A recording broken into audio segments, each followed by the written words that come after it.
Selamat sejahtera kepada puan dan rakan-rakan sekalian. Hari ini kumpulan kami yang terdiri daripada Yap Chan Wei, Joel dan Jaji dan Mavian Hao Jain akan membentang tentang pelan aktiviti pengajaran dan pembelajaran bahasa Melayu. Aktiviti pengajaran dan pembelajaran bahasa Melayu yang telah kami sediakan terdiri daripada tematik sebagai pendekatan, berpusatkan murid sebagai strategi dan perbincangan sebagai teknik. Pertama sekali, pendekatan tematik. Pendekatan ini merupakan pengajaran menggunakan tema yang disampaikan melalui konsep atau idea yang besar, yang membolehkan murid menganalisis, membuat generalisasi dan mengaplikasi pengetahuan. Tujuan dan kebaikan pendekatan tematik. Jadi, yang pertama, strategi berpusatkan murid. Dalam strategi ini, guru akan mengambil kira minat, tahap, kebolehan dan pengalaman murid semasa merancang aktiviti. Penglibatan aktif daripada murid diambil kira. Seterusnya, idea yang menarik dapat dicetuskan. Tema berlainan yang dijalankan dalam pendekatan ini dapat membina kreativiti guru dan murid. Ketiga, pendekatan tematik ini dapat mengembangkan potensi murid, iaitu pelbagai aktiviti kemahiran dihubung jalinkan. Dan keempat, kesinambungan terpelihara. Semua aktiviti tematik yang dijalankan adalah berkaitan dengan satu tema agar murid dapat mengikutinya dengan mudah. Baiklah, sekarang saya akan meneruskan pembentangan tentang strategi perpustakaan murid. Strategi perpustakaan murid bermaksud murid mengambil alih sedikit tanggungjawab untuk apa-apa yang diajar dan cara mempelajari sesuatu. Maksudnya di sini ialah strategi ini memberikan tumpuan kepada murid dalam melaksanakan aktiviti pengajaran, dan murid ini memiliki kebebasan untuk melakukan aktiviti ini bersama-sama guru. Dan proses pembelajaran adalah berbentuk penerokaan idea-idea ataupun konsep-konsep baru. Jadi, strategi perpustakaan murid ini menggalakkan murid untuk lebih bertanggungjawab dan melibatkan diri dalam memahami cara untuk belajar. Walau bagaimanapun, guru tidak membiarkan murid untuk melakukan aktiviti tersebut tanpa pemantauan. Guru akan bertindak sebagai facilitator dan bertanggungjawab terhadap murid. Baiklah, sekarang kita masuk kepada ciri-ciri strategi perpustakaan murid. Antara strategi ini ialah mementingkan perkembangan jasmani, emosi, rohani dan intelek, menekankan pencapaian objektif pembelajaran murid, sifat-sifat sosial yang positif, pembelajaran pengarahan sendiri, murid minat dalam pembelajaran, pemindahan pembelajaran berlaku, komunikasi adalah dua hala dan disiplin tidak boleh dikawal.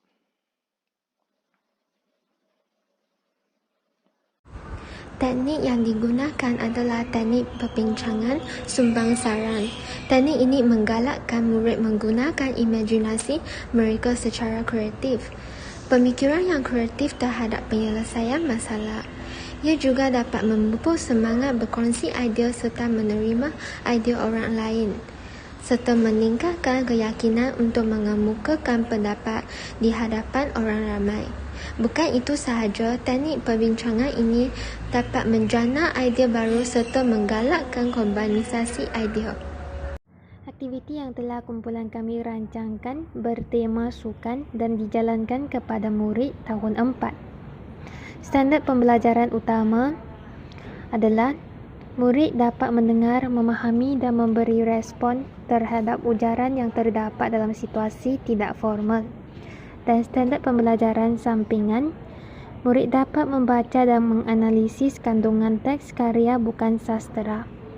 Objektif yang hendak dicapai, murid dapat mengemukakan 3 pendapat terhadap ujaran tentang faedah bersukan yang didengari dengan ayat yang betul. Murid dapat menjawab 3 soalan yang didengari dalam perbincangan aktiviti sukan dengan ayat yang betul. Murid dapat menjelaskan 3 isi tersurat dan tersirat berdasarkan petikan faedah bersukan yang dibaca dengan ayat yang betul. Seterusnya, kami akan menjalankan aktiviti soal jawab sebagai set induksi. Untuk aktiviti soal jawab, guru akan menayangkan slide dan meminta murid menyebut aktiviti sukan yang dilihat pada slide tersebut. Jadi slide-nya adalah seperti ini.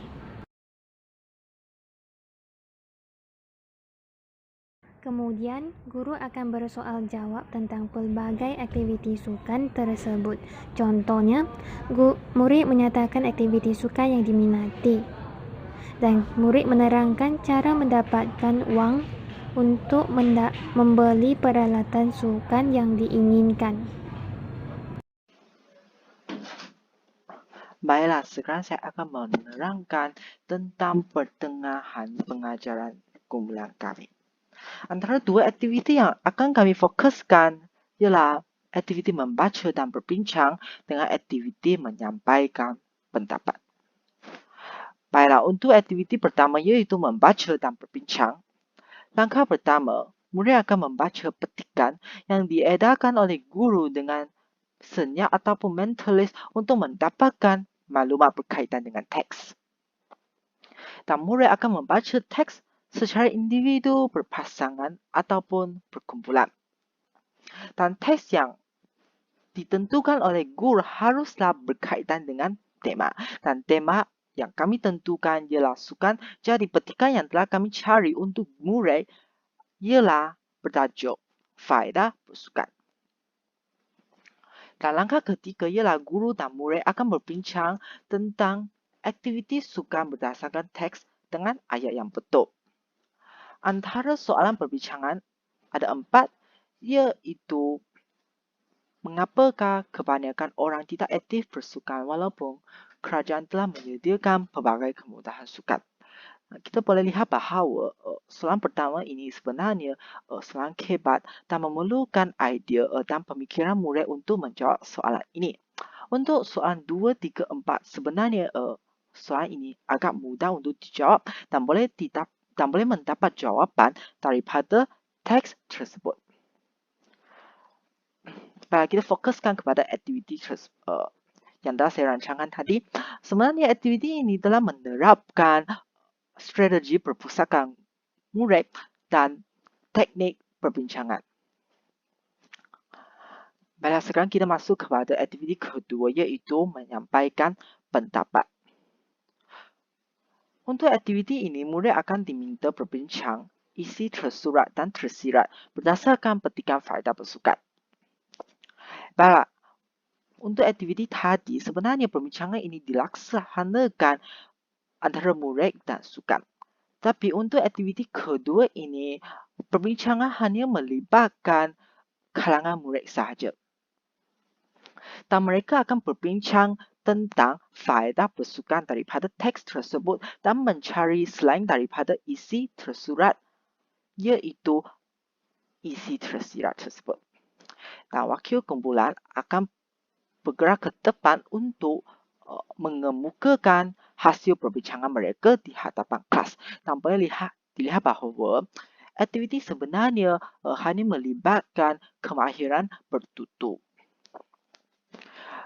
Selepas wakil kumpulan mengemukakan hasil perbincangan mereka, murid lain akan memberikan respon ataupun mengemukakan pendapat mereka terhadap ujar yang didengari dengan bimbingan guru.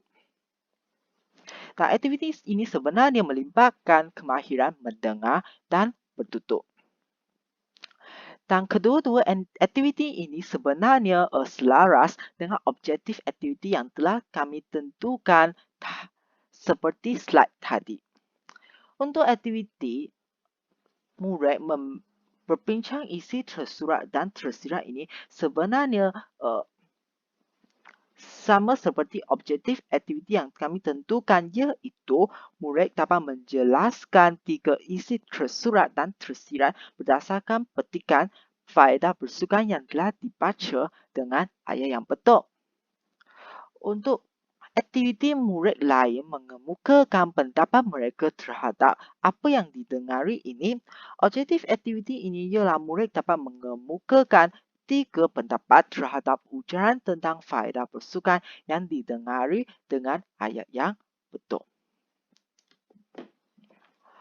Dan teks yang telah yang kumpulan kami sediakan, ini sebenarnya kalau kita lihat secara menyeluruh, terdapat 4 faedah bersukan yang boleh kita jumpai dalam teks ini. Antaranya ialah badan cergas, membentuk sifat mulia, memupuk perpaduan kaum, dan mengisi masa lapang. Keempat-empat faedah bersukan ini boleh kita jumpai dalam perenggan 2, 3, 4 daripada teks tersebut. Itulah sahaja daripada saya. Sekarang saya serahkan kepada ahli kumpulan yang lain. Sekarang saya akan menjelaskan tentang penutup pengajaran. Terdapat 3 unsur dalam penutup pengajaran yang kita cadangkan. Yang pertama adalah penilaian, yang kedua pengayaan dan juga pemulihan. Bagi penilaian, murid akan membincangkan tentang gambar yang diberi dan seterusnya mengemukakan pendapat tentang aktiviti sukan berdasarkan gambar dengan menggunakan ayat yang gramatis. Ini merupakan contoh aktiviti penilaian. Terdapat 4 gambar yang telah dikemukakan oleh guru dan murid haruslah mengemukakan idea dan pendapat terhadap gambar yang diberi. Aktiviti yang seterusnya adalah penggayaan. Murid akan mengemukakan pendapat secara bertulis tentang sukan yang diminati oleh mereka. Contoh soalan adalah kemukakan pendapat tentang sukan yang kamu minati dan tulis pendapat kamu itu dalam satu perenggan. Penutup pengajaran yang terakhir adalah pemulihan.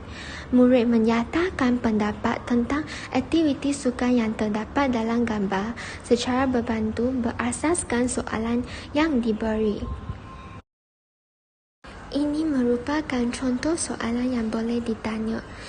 Bincangkan pendapat kamu tentang nama permainan yang disukai atau dipilih, mengapakah kamu memilih permainan ini, dan apakah yang kamu perlu lakukan untuk menjadi seorang pemain negara. Soalan yang keempat adalah berapakah bilangan pemain yang sesuai untuk memainkan permainan itu. Dan yang terakhir, bagaimanakah cara untuk menjadikan negara kita juara bagi permainan tersebut. Kesimpulannya, kemenjadian murid dari aspek keupayaan dan kebolehan mereka menguasai pengetahuan, kemahiran dan nilai abad ke-21 perlu dibentuk dan dibina. Dalam keadaan ini, pendekatan tematik yang memberi penekanan terhadap pembangunan potensi dan keupayaan murid harus dijalankan oleh guru supaya hasil pengajaran dan pembelajaran dicapai. Baiklah, itu sahaja daripada kumpulan kami. Sekian, terima kasih.